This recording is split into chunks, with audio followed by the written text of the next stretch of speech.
PNS untuk milih calon bupati dan calon gubernur. Ngoten nggih, rekan-rekan sekalian, kesempatan pilkada ini judulnya Tepatilah Janji. Mereka melontarkan janji, visi misi, program dan lain sebagainya. 1, 2, 3.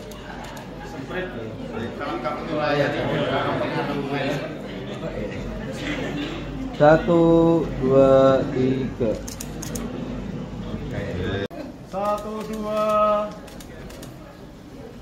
Semangatnya mana? 1, 2, 3. Lagi 1, 2, 3. Melayani tangan kanan dada sebelah kiri. 1, 2, 3.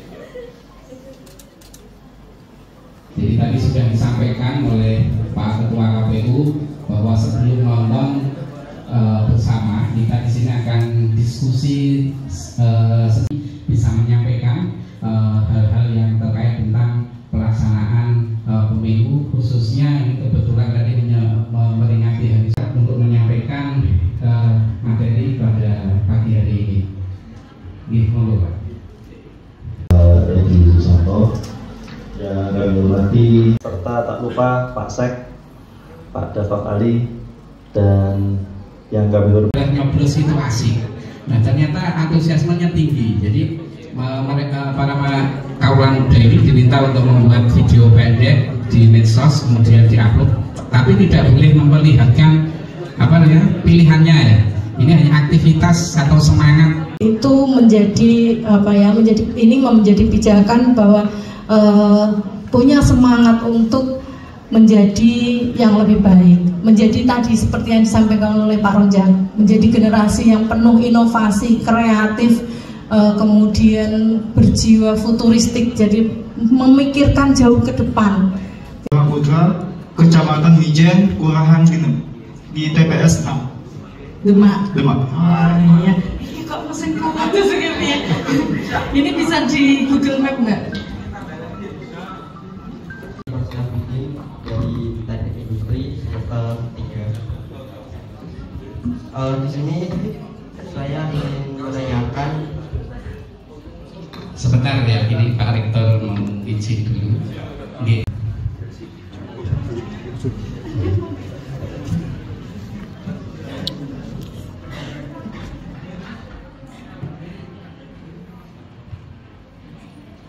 Oke. Sering terjadi atau pengaruh budaya atau habit yang selama ini terjadi setiap pemilu, di mana Gen X dan Gen milenial cenderung lebih mempertahankan nilai-nilai budaya atau habit tentang yang bisa disebut dengan serangan fajar, dibanding generasi X yang lebih visioner dan kritis. Dari jumlah DPT yang tertera pada akun KPU Kudus pada tanggal 27 Agustus, di mana jumlahnya untuk Gen Z hanya 22,6% dibandingkan dengan milenial itu 33,8%. Hal ini menimbulkan keresahan bahwa suara Gen X dan milenial dapat mempengaruhi kebijakan yang mungkin progresif. Nah, di sini saya ingin mempertanyakan seberapa penting bagi apa langkah-langkah yang bisa diambil oleh generasi Z agar suara mereka lebih terdengar dalam isu-isu kebijakan publik yang saat ini didominasi oleh pandangan milenial dan generasi X yang lebih mengutamakan dengan serangan fajar. Seperti itu. Iya, terima kasih. Namanya siapa Mas tadi belum disebut? Bekti. Mas Bekti, lengkapnya? Bekti Prasetya Abdi. Ya, semester 3 jurusan teknik industri. Oke. Iya, terima kasih Mas Bekti. Generasi Sakbarin Z itu siapa?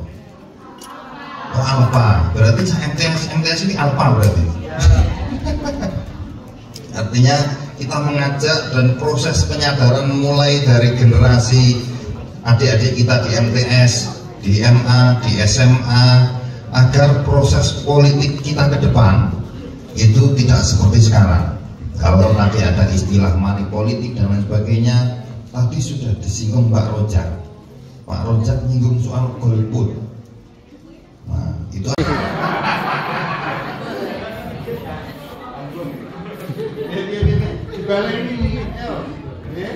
kalau ada amplop nyasar, buang amplopnya ambil isinya. Jadi disebut dulu. Saya sudah hadir sing ngomong akan dibuat dia. Nah, ini tipe pemilih yang pragmatis, memilih karena ada embel-embel sesuatu. Yo pragmatis, yo cerdas begitu. Nah, amplopnya dibuat, isinya bisa. Kira-kira ada tidak ketika ada amplop nyasar ke rumah itu dari dua-duanya pasangan calon, terus langsung dibeleke, mboten, malah diguyu tipis-tipis. Mboten saestu kula pun gadah pilihan pun dengan ketua wangsul mawon. Kira-kira ada tidak yang seperti itu? Ada? Mana? Loh, kok tapi tidak saya.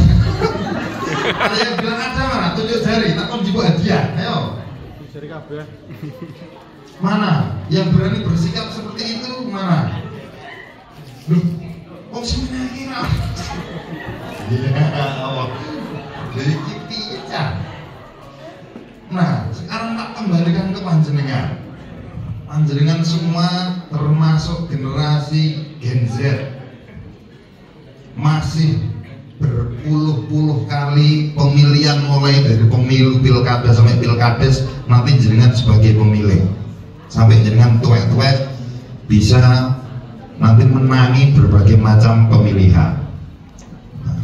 Nek bar disosialisasi terus jawabnya ngono, berarti sampai besok ya sistem demokrasi dan politik kita, pilkada kita ya wis kaya niki. Maka itulah salah satu tujuan kami datang ke kampus-kampus, ke sekolah-sekolah, agar proses penyadaran, silahkan memilih sesuai hati nurani, ojo nganggo hatine tok, tapi nuraninya juga dipakai, gitu ya Dik ya, kan ngono. Nah, kalau kita sebagai kaum-kaum terdidik ini yang katanya agen social of change, waktu ospek disinggung begitu enggak? Enggak. Artinya kita pemuda bukan untuk nanti terus ke depan malah merubah tatanan sosial, bukan. Artinya tatanan sosial yang memang sedemikian sudah buruk di hari ini, panjenengan sebagai kaum terdidik, silakan itu rule-nya dikembalikan lagi. Dikembalikan kerilnya, sing rotok minggu-minggu ditutup isi dan lurus meneh. Nah, nek jenengan sebagian nutup isi minggu wae, melu minggu dhewe, terus sing nutupi sapa? Saya sampai sebelum jadi KPU tanggal 30 Oktober tahun 2023, saya masih bendahara KNPI Kabupaten Kudus. Jadi ijih nyambung lah ngomong karo pemuda-pemuda kados jenengan. Nah, kalau pemudanya saja seperti ini, sekarang kalau Bung Karno itu berikan saya 10 pemuda, maka akan dicabut Semeru. Nah, kemarin ada 10 pemuda pakaiannya aneh-aneh, mlebu gacokan, bubar gacokan. Loh, pemuda saat ini apakah seperti itu? Sehingga pasangan aneh-aneh ini mau ngeburi gacokan terus ngomong jero gacokan bubar ke? Itu apakah cerminan pemuda masa kini? Nah, ini saya kembalikan kepada panjenengan semua sebagai generasi muda.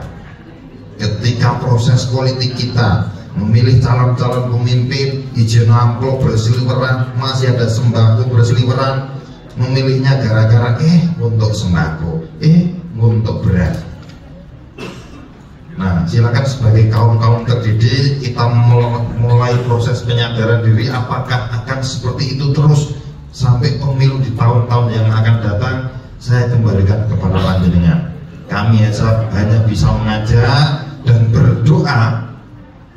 Tentu kita sama-sama berdoa bahwa proses politik kita akan semakin baik ke depan. Kita semua menjadi pemilih bukan atas dasar iming-iming sesuatu, bukan atas dasar ada amplop yang isi lembaran merah dan juga biru, tapi kembalikan kepada hati nurani kita agar calon-calon pemimpin kita dan nanti yang terpilih amanah untuk 5 tahun ke depannya. Nah, ini refleksi untuk kita semua dari Sumpah Pemuda tahun ini, dan kita semua berdoa semoga pemimpin-pemimpin kita yang akan datang, calon-calon pemimpin yang amanah, mensejahterakan seluruh warga masyarakatnya. Orang mau kudus tok sing Jeporo ya berarti untuk bupati sing amanahkan begitu. Nah, itu yang bisa kami sampaikan. Iki aku dongeng terus melarak sidang nonton film. Nggih. Mas, mana turun Pak Ketua. Nanti Pak Nardi biar closing statement, Mas. Ya, ini sebelum ke Pak Nardi, sebelum ke Pak Nardi, mohon maaf, masih ada nggak yang mau bertanya? Saya masih kasih kesempatan. Ya, silakan, Mbak. Langsung saja. Silakan. Berdiri, nama, kemudian semester berapa, Mbak? Sebelumnya tanpa salam, saya Risma dari Prodi S1 Farmasi semester 7.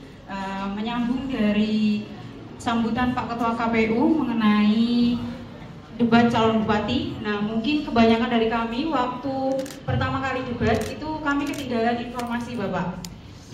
Dan disampaikan oleh Pak Amit tadi mengenai debat itu masih ada debat kedua dan seterusnya. Nah, pertanyaan saya adalah bagaimana kita bisa mengakses informasi mengenai jadwal debat berikutnya. Kemudian apakah terbuka untuk umum, dan apabila tidak terbuka untuk umum, dapatkah kami mengaksesnya melalui sosial media? Terima kasih. Ya, terima kasih Mbak. Siapa tadi? Isma. Ya, ini pertanyaannya menarik sekali dan terkait debat yang kemarin ketinggalan info Pak saya Pak. Ya. Saya jawab. Untuk debat yang pertama kemarin sebenarnya kita sudah informasikan, sudah kita publikasikan di medsos kami, di medsos KPU Kabupaten Kudus. Dan untuk debat kedua nanti atau debat terakhir tetap kita informasikan di medsos KPU Kabupaten Kudus. Untuk tanggalnya rencana tanggal 13 November dan itu disiarkan langsung di stasiun televisi.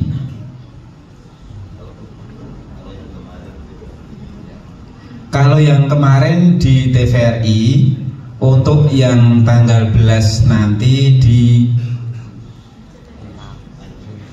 rencana di iNews, karena kemarin TVRI dan ini pindah channel, karena TVRI yang tanggal 13 besok itu tidak bisa.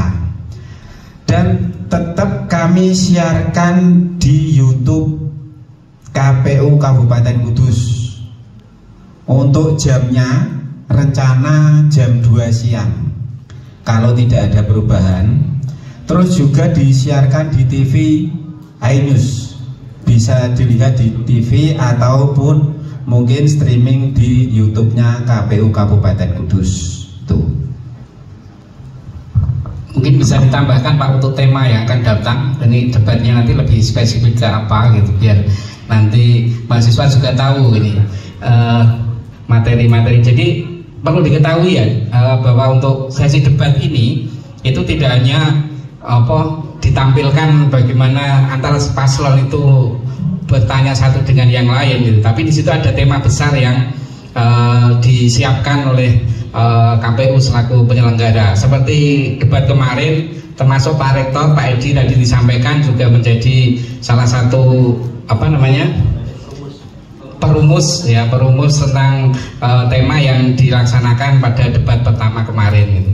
Nah, ini mungkin bisa diinformasikan Pak untuk yang akan datang ini nanti temanya tentang apa dan spesifikannya seperti apa gitu. Oke, saya mencoba ikut menjawab. Kalau untuk tema debat yang pertama kemarin itu terkait pemberdayaan masyarakat dan peningkatan potensi daerah, termasuk subtemanya meningkatkan kesejahteraan masyarakat, memajukan daerah, meningkatkan pelayanan kepada masyarakat. Untuk yang kedua nanti membangun Kudus sebagai kota religius yang layak huni dan bermartabat, termasuk nanti ada sub-sub tema di dalamnya yang membahas tentang pendidikan, olahraga, perempuan dan anak, serta teknologi informasi dan juga politik dan hukum untuk debat yang kedua.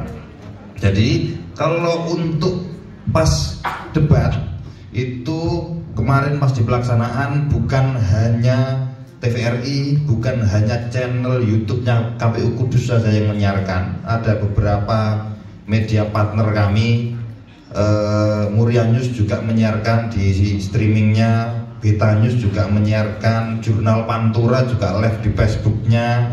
Nah, jadi kalau ingin mengetahui segala sesuatu terkait apa yang diumumkan oleh KPU, mulai dari hari pelaksanaan kampanye, ini nanti masih ada kampanye terbuka tanggal 9 dan 17.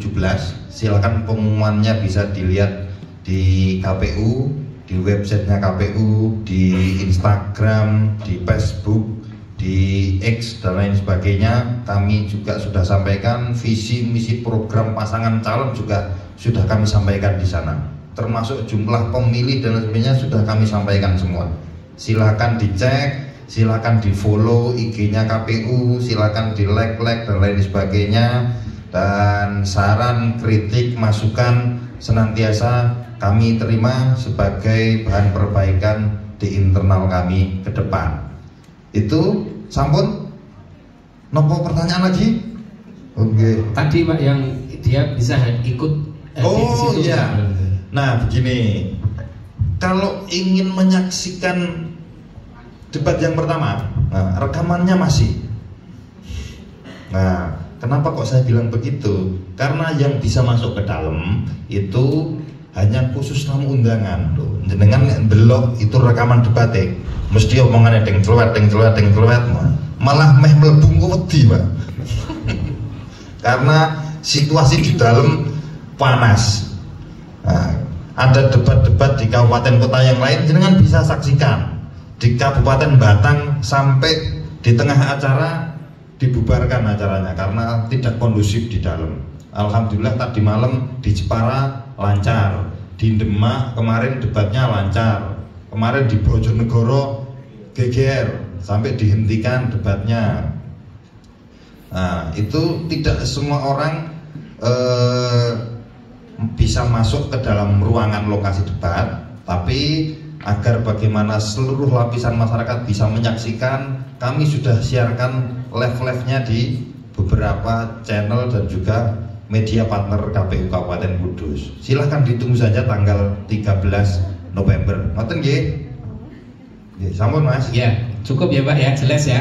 Ya, terima kasih Pak Amir Faisal. Kita kasih aplaus dulu untuk para komisioner KPU Kabupaten Kudus. Saya akan selalu mendukung Mas Adam apapun yang dia lakukan. Udah, itu aja laporannya. Adam nggak ada lagi. Kalau ada masalah diceritakan dengan orang yang terdekat sama ibu atau